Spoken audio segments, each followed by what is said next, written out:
साल है 2024, पहली बार ऑफलाइन मोड में होता है एग्जामिनेशन।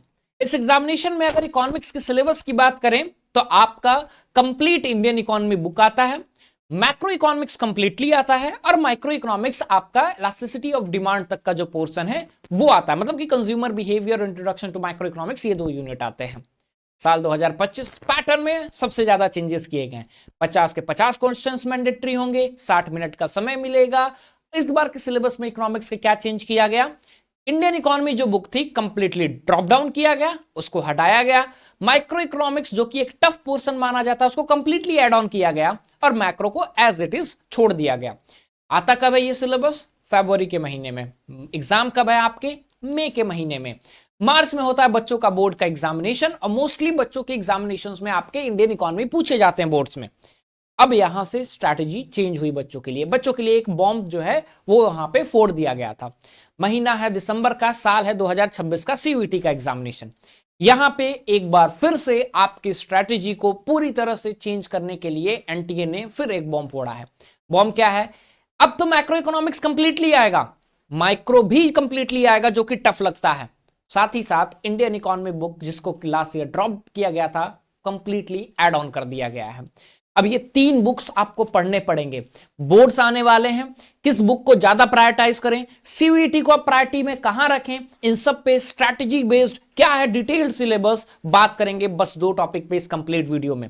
आप मुझे बताइए आपका सबसे पसंदीदा सब्जेक्ट कौन सा है, पोर्शन कौन सा है, मैक्रो, माइक्रो या इंडियन? क्या इंडियन ने जो आपको 5 महीने का समय दिया है वो मोर देन एनफ है या नहीं? ये मैं आपके पॉइंट ऑफ व्यू पे छोड़ देता हूं, क्योंकि हर साल फरवरी में आता था, इस बार दिसंबर में उसने क्लैरिफाई कर दिया कि आपका सिलेबस क्या होने वाला है। ठीक है, आगे इन डिटेल बात करते हैं। सबसे पहले सिलेबस देन स्ट्रैटेजी की। अगर हम लोग इकोनॉमिक्स के सिलेबस की बात करें तो आपको 3 बुक्स पढ़ने पड़ते हैं।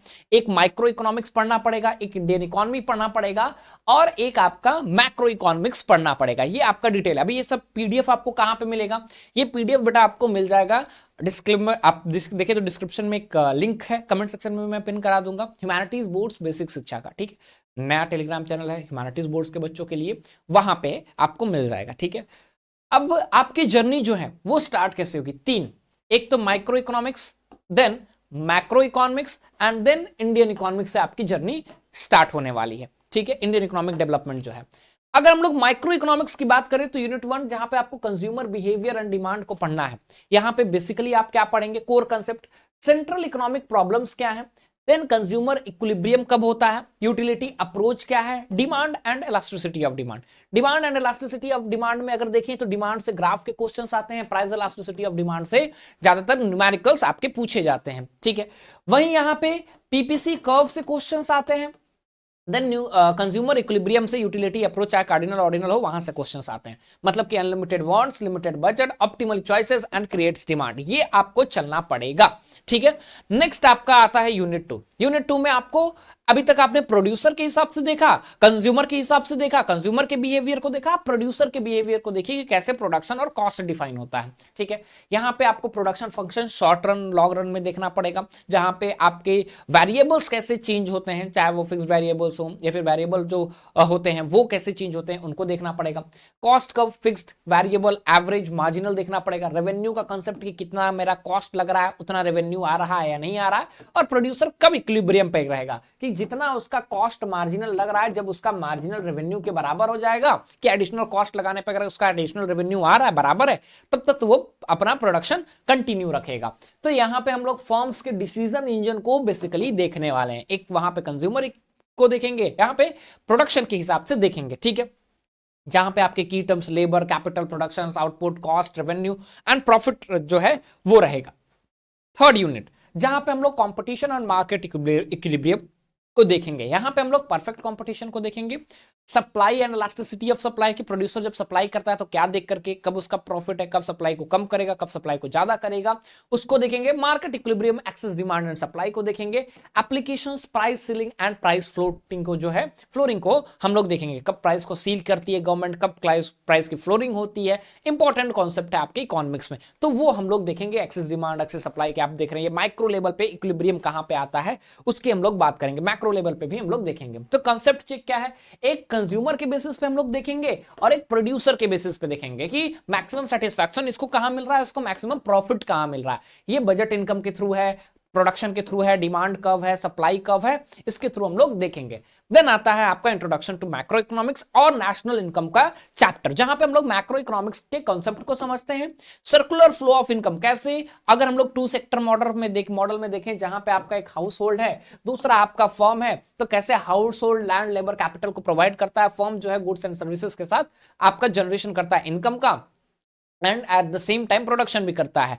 वही एक्सपेंडिचर होता है हाउस होल्ड से और सप्लाई होता है फैक्टर ऑफ प्रोडक्शन का। ठीक है, methods of calculating national income, value added income and expenditure method के थ्रू देखेंगे। यहाँ पे जीडीपी डिफ्लेटर वगैरह से, वेलफेयर से क्वेश्चंस आते हैं, मैक्सिमम न्यूमेरिकल्स आते हैं आपके। ठीक है, देन कन्वर्जन से क्वेश्चन आते हैं कि जीएनपी एमपी से आपको कन्वर्ट करना पड़ेगा एनएनपी एफसी तक। ठीक है, ये क्वेश्चंस आपका आता है, मैसिव चेंज आपको देखने को मिलता है। देन यूनिट 2 एंड 3 जहां पे हम लोग money banking and income determination देखेंगे। यहां पे मनी बैंकिंग में क्या देखेंगे, functions and supply of money को हम लोग देखेंगे। आरबीआई एंड कमर्शियल बैंक्स के जो मेन पॉलिसीज हैं, फंक्शंस हैं, उनको हम लोग देखेंगे। Then aggregate demand, aggregate supply को देखेंगे, एक्सेस डिमांड, एक्सेस सप्लाई को देखेंगे, मनी मल्टीप्लायर को देखेंगे। ठीक है, इन्वेस्टमेंट मल्टीप्लायर को हम लोग देखेंगे, एक्सेस डेफिशिएंट डिमांड, इन सब चीजों को हम लोग यहां पे देखने वाले हैं। तो ज्यादा income, more spending, more income for others, overall national income कैसे आपका इन्वेस्टमेंट के थ्रू आगे बढ़ेगा, वो हम लोग देखेंगे। यूनिट 4 एंड 5 जहां पे गवर्नमेंट बजट एंड हम लोग ओपन इकोनॉमी को देखने वाले हैं। गवर्नमेंट बजट में बेसिकली क्या है, आपका रेवेन्यू, कैपिटल एक्सपेंडिचर क्या है, आपके ऑब्जेक्टिव्स, कंपोनेंट्स क्या है। ज्यादातर रेवेन्यू कैपिटल एक्सपेंडिचर से revenue deficit, capital deficit, revenue receipt, capital receipt जो है वो है। मेजर ऑफ गवर्नमेंट डेफिसिट के कैसे कर सकते हैं, आपके दो मेजर्स होते हैं, एक तो फिजिकल मेजर्स होता है, एक जो है आपका क्वांटिटेटिव क्वालिटेटिव, दो मेजर्स होते हैं। ठीक है, गवर्नमेंट का अलग मेजर है, आरबीआई अपना अलग मेजर्स करती है, वो हम लोग देखेंगे। Balance of payment and foreign exchange, ये आपका इंडियन इकोनॉमिक्स में हम लोग देखने वाले हैं। ठीक है, नेक्स्ट आपका ऑप्शन है इंडियन इकोनॉमिक जर्नी। अब इंडियन इकोनॉमिक जर्नी में हम लोग देखेंगे कि कैसे 1947 से लेकर के 1991 तक भारत की इकोनॉमी चलती है। मतलब कि 1947 से लेकर के 1991 तक, 47 में देश आजाद होता है, हम लोग कहते हैं कि मिक्स्ड इकोनॉमी में चलेंगे। 5 ईयर प्लान आता है, ग्रीन रिवॉल्यूशंस आते हैं, इंडस्ट्रियल्स कुछ रिवॉल्यूशंस आते हैं, हम लोग आईपीआर के इंडस्ट्रियल पॉलिसीज वगैरह को भी ध्यान में रखेंगे। लास्टली जो है 1991 में एलपीजी रिफॉर्म्स आते हैं, उनको हम लोग देखेंगे। इन सबको, भारत की इकोनॉमी को समझने के बाद हम कोर कॉन्सेप्ट को समझेंगे कि इकोनॉमी में मतलब कि आपके जो चैलेंजेस है करंटली, चाहे वो आपके ह्यूमन कैपिटल फॉर्मेशन, एजुकेशन हो, हेल्थ इंफ्रास्ट्रक्चर हो वगैरह, इन सबको देखेंगे। रूरल डेवलपमेंट में देखेंगे, एम्प्लॉयमेंट देखेंगे कि हमारे यहाँ फॉर्मल कितने हैं, इनफॉर्मल सेक्टर्स कितने हैं, ऑर्गेनाइज्ड कितने हैं, अनऑर्गेनाइज्ड कितने हैं, इन सबको देखेंगे। इन्वायरमेंट एंड सस्टेनेबल डेवलपमेंट में भी हमारा ध्यान रहेगा। तो क्रिएटिंग जॉब्स जो है, farming, marketing, sustainable future, people as resource, इन सब पे हम लोग ध्यान देने वाले हैं। Then unit 4 India and neighbours. जब हम लोगों ने इंडिया की इकोनॉमी पढ़ा, इंडिया के मोर जो प्रॉब्लम्स है उनको पढ़ा, then we will move to let's comparatively analyse India's economy with the future. कि फ्यूचर को हम लोग देखते हैं, जहां पे हम लोग comparative development, economic growth, population sector, हर एक सेक्टर में क्या डेवलपमेंट है और ह्यूमन डेवलपमेंट इंडेक्स में क्या क्या रोल रहा है, वो हम लोग देखेंगे। इंडिया का और उसके नेबर्स, चाइना, पाकिस्तान, श्रीलंका वगैरह को हम लोग फोकस करते देखेंगे। जीडीपी वगैरह हम लोग देखेंगे, कंपैरेटिव एनालिसिस हम लोग करने वाले हैं। डिकोडिंग, अगर सीयूटी के एग्जाम्स की मैं आपको बात करूं तो क्वेश्चन टाइप आपके एमसीक्यू आएंगे, एप्लीकेशन बेस्ड एमसीक्यू आते हैं, डाटा और ग्राफ से भी क्वेश्चन आते हैं। ठीक है, तो 33% या 34% के आपका ये लगभग सेम रहेगा। ठीक है, किसी से 34 आएगा, बाकी 2 से 33% आपके अब आएंगे। इक्वली ये डिवाइड होगा। कॉमन मिस्टेक्स नहीं करना, माइक्रो मैक्रो में कंफ्यूज नहीं होना है, प्राइस थ्योरी, प्राइस लेवल पे नहीं कंफ्यूज होना है। डाटा इंडियन इकोनॉमी को बहुत ज्यादा रटने की जरूरत नहीं है, इग्नोर भी नहीं करना है, उसको आपको प्रैक्टिस करना होगा। ठीक है, 4 स्टेप्स आपके क्या है, स्ट्रैटेजी क्या है। सबसे पहले know your syllabus, that is the most important and important. दूसरी चीज कि क्या आप अभी किसकी तैयारी करें, सीयूईटी या boards, focus on boards. Macro और मैक्रो और इंडियन इकोनॉमी अगर आप बहुत ही स्ट्रांग ले रहे हैं, माइक्रो की जिम्मेदारी मैं लेता हूं, 2 महीने में मैं करा दूंगा, और माइक्रो की भी, तो बहुत ही जल्द आपकी एग्जाम के समय आपका एमसीक्यू सीरीज चलेगा। देन थ्योरी भी मैं आपको इकोनॉमिक्स में पढ़ाऊंगा। कब से क्लास स्टार्ट करूं, कमेंट सेक्शन भर देना, मैं जरूर स्टार्ट करा दूंगा। ठीक है, जो टेलीग्राम चैनल उसमें फ्री ऑफ कॉस्ट बहुत सारे ग्राफ, इंपॉर्टेंट डेट्स वगैरह मैं लेकर के आऊंगा। ठीक है, देन लर्न द कंसेप्ट। सबसे पहले कंसेप्ट पे फोकस करो, why, how it is happening. ठीक है, ग्राफ क्या है, ग्राफ का नेचर क्या है, क्यों है। ठीक है, अगर वो स्लोप कर रहा है अपवर्ड, क्यों स्लोप कर रहा है, रीजन क्या है, दैट्स व्हाई। ठीक है, प्रैक्टिस करो एमसीक्यू जितना। अगर आप हमारे बैच से जुड़ रहे हैं तो मैं आपको हर एक चैप्टर में, मान लो एक यूनिट पढ़ रहा हूँ, उस यूनिट के हर एक चैप्टर में कितना 4 लेक्चर में ले रहा हूँ, तो 4 लेक्चर में आपको डीपीपी दूंगा, practice set, test series, mock test, monthly test, ये सारी चीजें आप हमारे हौसला बैच से जुड़ सकते हैं। अगर जुड़ना चाहते हैं तो नीचे दिए गए नंबर पे कॉल करके मोस्ट अफोर्डेबल प्राइस पे जुड़ जाओ, ठीक है।